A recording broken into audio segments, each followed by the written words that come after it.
Bismillahirrahmanirrahim.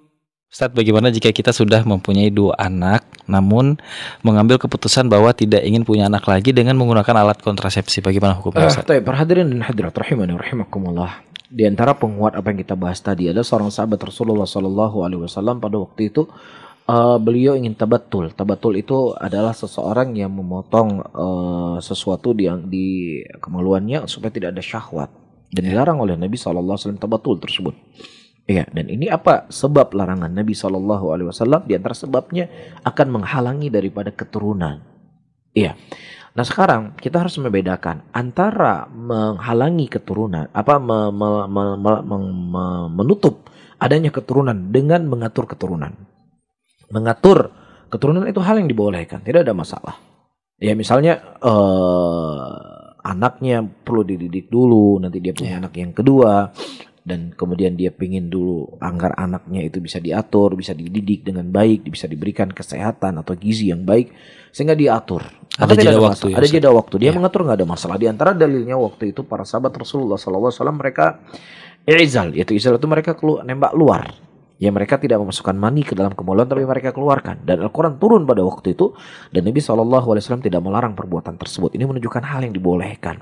Tetapi untuk mengatur untuk membatasi keturunan atau bahkan tidak punya keturunan sama sekali, maka ini adalah perkara yang haram hukumnya, tidak dibolehkan dan tidak dibenarkan dalam agama. Kalau seandainya yang kau katakan, saya takut nanti dia tidak bisa memberikan rezeki kepadanya, lah ente sudah hidup sebesar ini, siapa yang kasih rezeki ente?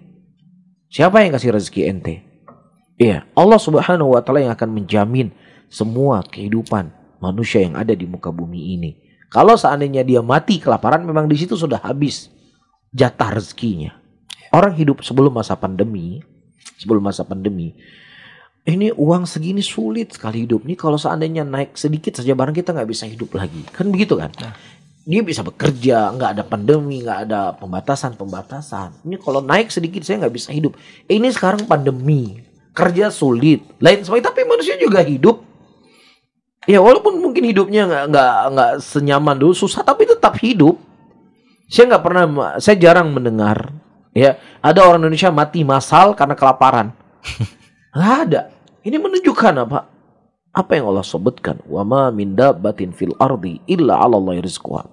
Tidak ada satupun yang berjalan di muka bumi ini kecuali Allah memberikan rezeki. Faham maksud saya? Iya. Ketika sebelum masa pandemi ini, kalau uang penghasilan saya sekian, kalau barang naik sekian, maka ini tidak akan mungkin saya bisa hidup lagi, tidak mungkin saya bisa menafkahi keluarga saya lagi, nggak mungkin saya bisa begini.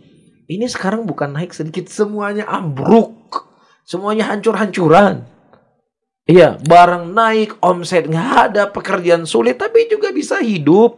Alhamdulillah. Walaupun mungkin tadinya sering makan ini, sekarang tapi tetap makan kan? Iya. Tetap hidup. Ini semuanya dari mana? Dari Allah Subhanahu wa ta'ala.